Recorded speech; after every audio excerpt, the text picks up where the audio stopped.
Welcome to MB classes. Class 10th mathematics में chapter 3 आज exercise 3.2 solve करेंगे बच्चों एनसीईआरटी की। First question first part.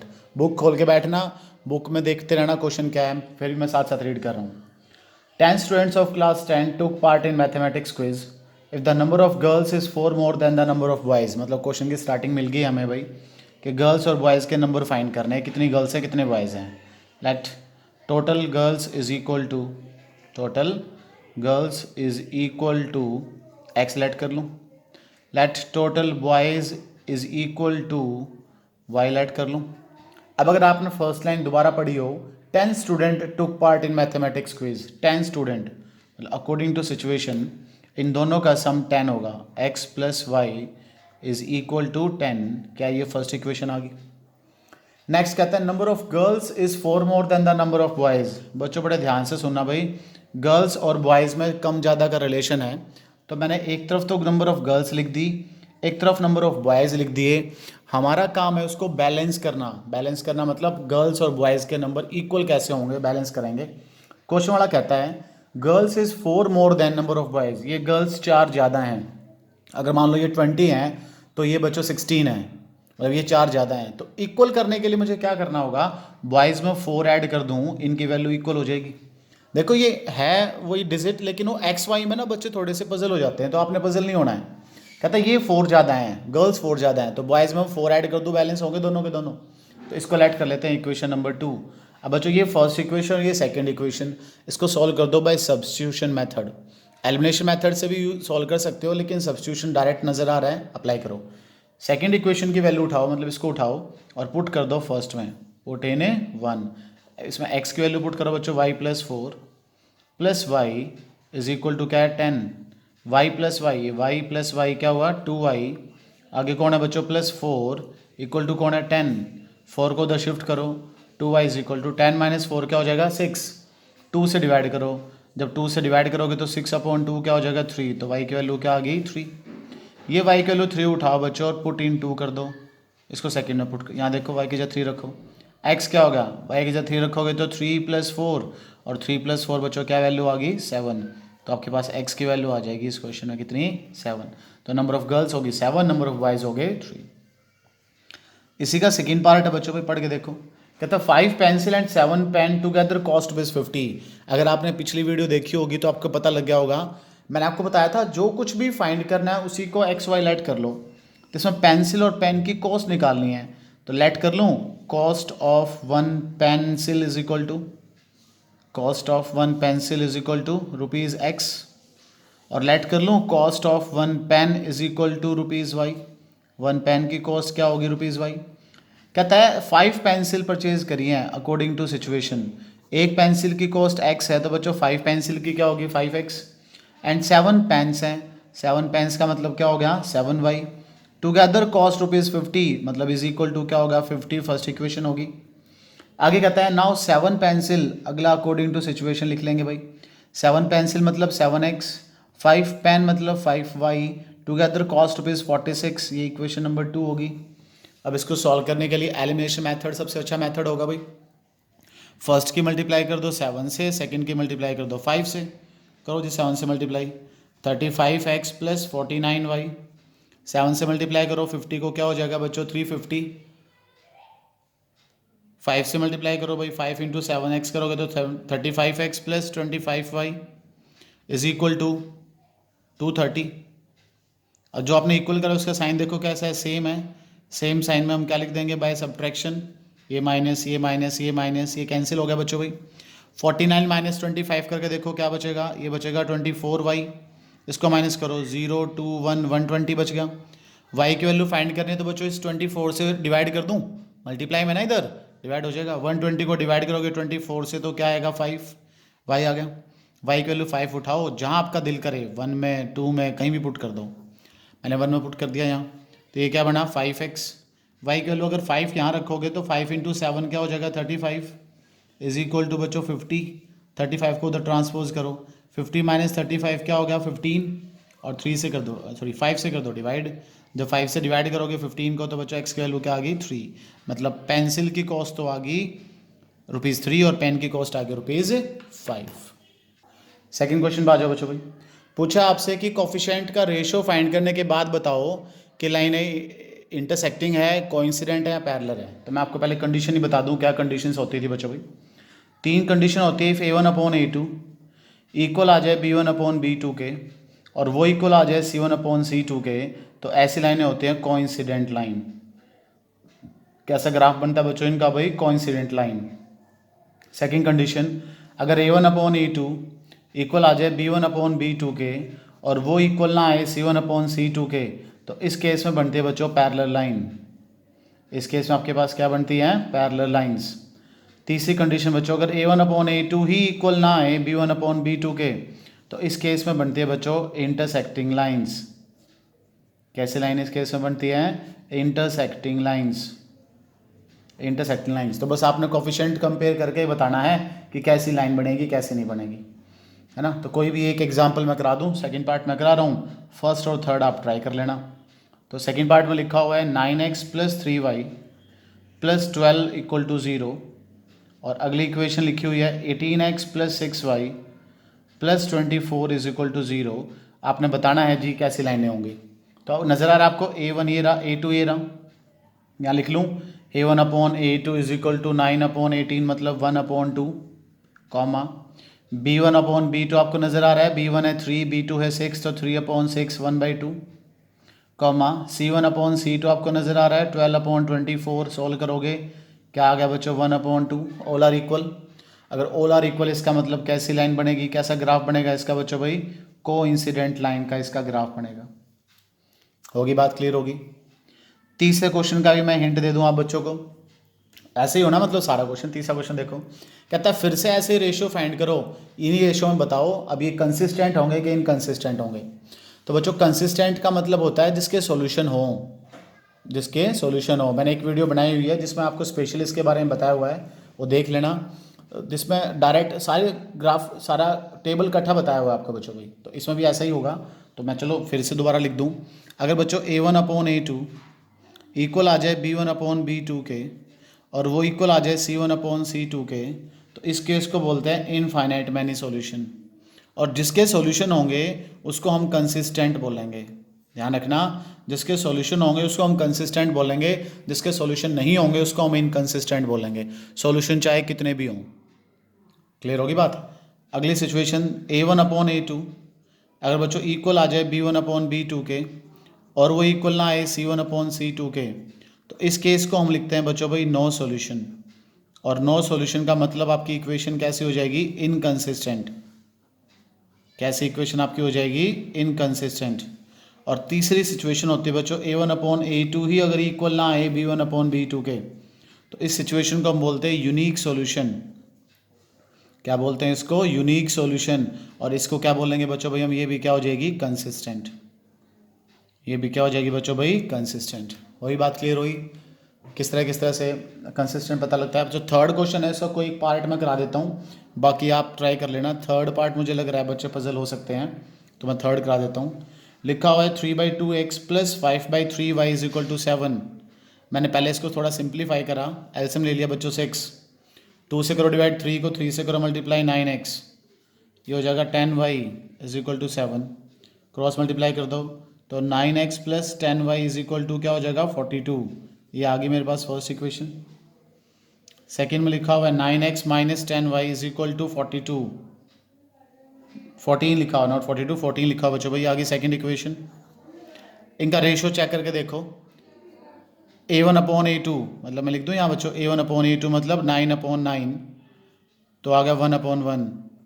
B1/B2 मतलब 10/-10, तो बच्चों वो आ गया -1/1। तो यही नॉट इक्वल आ गया। A1/A2 is not equal to B1/B2। इसका मतलब बच्चों क्या हो गया? Unique solution. और यूनिक सॉल्यूशन को हम क्या बोलते हैं? कंसिस्टेंट। सारे क्वेश्चन इसी के ऊपर बेस्ड है, बस इसके ऊपर बेस्ड है। और पूरा टेबल ही मैंने एक जगह बनाया था बच्चों, वीडियो में चेक करना आपको मिल जाएगा। पूरा टेबल ही मैंने एक जगह मैंने आपको बनवा कर दिया हुआ है। फोर्थ क्वेश्चन में क्या रहा बच्चों भाई कि पहले तो चेक करो कंसिस्टेंट या इनकंसिस्टेंट, फिर अगर कंसिस्टेंट है तो उसका सॉल्यूशन ग्राफिकली ऑब्टेन करो। अगर कंसिस्टेंट है तो उसका सॉल्यूशन कैसे फाइंड आउट करो बच्चों भाई? ग्राफिकली उसका सॉल्यूशन फाइंड आउट करो। तो देखते हैं भाई कंसिस्टेंट है कि इनकंसिस्टेंट है। तो फोर्थ का फर्स्ट पार्ट में करा रहा हूँ बच्चों भाई। लिखा हुआ है x plus y is equal to 5, 2x plus 2y is equal to 10। कुछ इस टाइप से इक्वेशन लिखी हुई है, ठीक है। तो पहले कंसिस्टेंट इनकंसिस्टेंट चेक कर लेते हैं। हाँ जी, a1/a2 फाइंड करोगे तो क्या हो गया 1/2, b1/b2 फाइंड आउट करोगे तो बच्चों वो भी क्या हो गया 1/2। दिखा दे रहा है ना ये x और y का कोफिशिएंट इस तरह से। c1/c2 फाइंड करोगे तो बच्चों 5/10, वो भी क्या हो गया 1/2। तो ये बन गया आपके पास, मतलब सारे इक्वल हैं तो कंसिस्टेंट है, इनफाइनाइट सॉल्यूशन है। ग्राफ क्या कहता है बच्चों, अब देखो ध्यान से, मैंने इसकी भी वीडियो बनाई हुई है, स्पेशली ग्राफ से सोल्व करना सिखाया हुआ है बच्चों भाई इसमें। तो ये क्वेश्चन आगे देखते हैं इसमें। 2x plus 2y is equal to 10, क्या करो दोनों इक्वेशंस के दो सॉल्यूशन फाइंड आउट कर लो बच्चों भाई। लेट ए पॉइंट लेट कर लिया मैंने इसमें, x को 0 पुट किया, y की वैल्यू 5 आ गई, y को 0 पुट किया बच्चों, x की वैल्यू 5 आ गई। इधर से c पॉइंट x को 0 पुट किया, y की वैल्यू 5 आ गई, d पॉइंट y को 0 पुट किया, x की वैल्यू 5 आ गई। तो मेरे पास क्या बन गया, चलो ग्राफ बना लेते हैं। हॉरिजॉन्टल लाइन रिप्रेजेंट कर रही है बच्चों भाई x एक्सिस को, वर्टिकल लाइन रिप्रेजेंट कर रही है बच्चों किसको भाई y एक्सिस को, और ये क्या पड़ा हुआ आपके पास ओरिजिन। बड़ा आसान सा काम है। 0 5 तो 1 1 का डिस्टेंस बहुत है, 1 2 3 4 5, 1 2 3 4 5। हाँ जी, 0 5 कहाँ मिल गया बच्चों आपको भाई, ये रहा 0,5 a, 5,0 कहाँ मिल गया बच्चों, ये रहा 5,0 b। दोनों को ज्वाइन करा दूँ।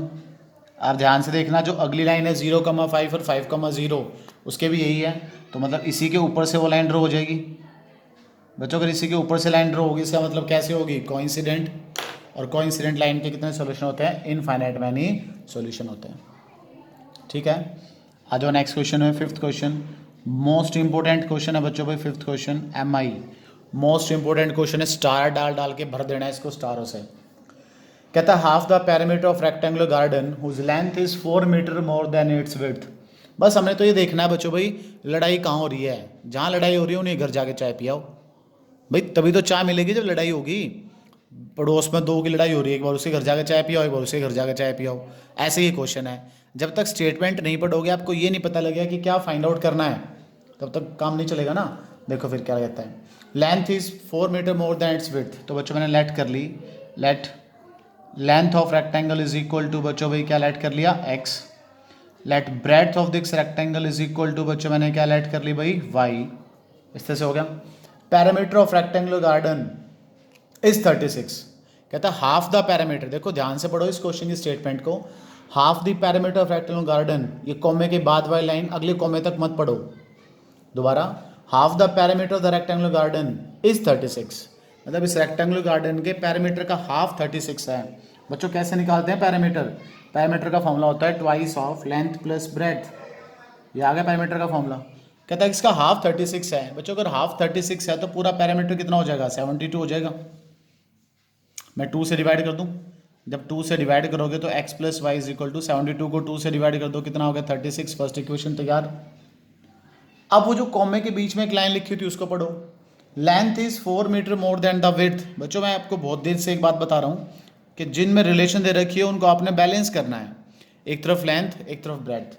लेंथ इज 4 मीटर, ये 4 मीटर ज़्यादा है मोर देन विड्थ से, तो विड्थ में 4 ऐड कर दो, दोनों बैलेंस हो जाएंगे। अब सब्स्टिट्यूशन से सॉल्व कर दो, x की वैल्यू उठाओ y प्लस 4 और पुट कर दो फर्स्ट इक्वेशन में, पुट इन 1 करो पुट भाई। इस x की जगह क्या पुट हो जाएगा, y प्लस 4 प्लस कौन है y इज इक्वल टू कौन है भाई 36, y प्लस y क्या हो गया 2y, 4 उधर ले जाओ, 36 माइनस 4 क्या हुआ 32। तो अगर y की वैल्यू फाइंड करूँ 2 से डिवाइड करके तो कितनी आ गई 16। ये y की वैल्यू 16 उठाओ और सेकंड इक्वेशन में पुट कर दो बच्चों भाई, यहाँ 16 रख दो, यहाँ 16 रखोगे तो 16 प्लस 4 क्या बन गया बच्चों 20। x की वैल्यू क्या आ गई 20, मतलब आपको लेंथ भी पता लग गई और आपको ब्रेड्थ भी पता लग गई। हाँ जी, तो 6 क्वेश्चन है बच्चों भाई, एक लीनियर इक्वेशन इन 2 वेरिएबल दी हुई है। कहता है एक और इक्वेशन लिखो जो इसके साथ इंटरसेक्टिंग हो। बच्चों इंटरसेक्टिंग की कंडीशन लर्न होनी जरूरी है, फिर आप लिख सकते हो।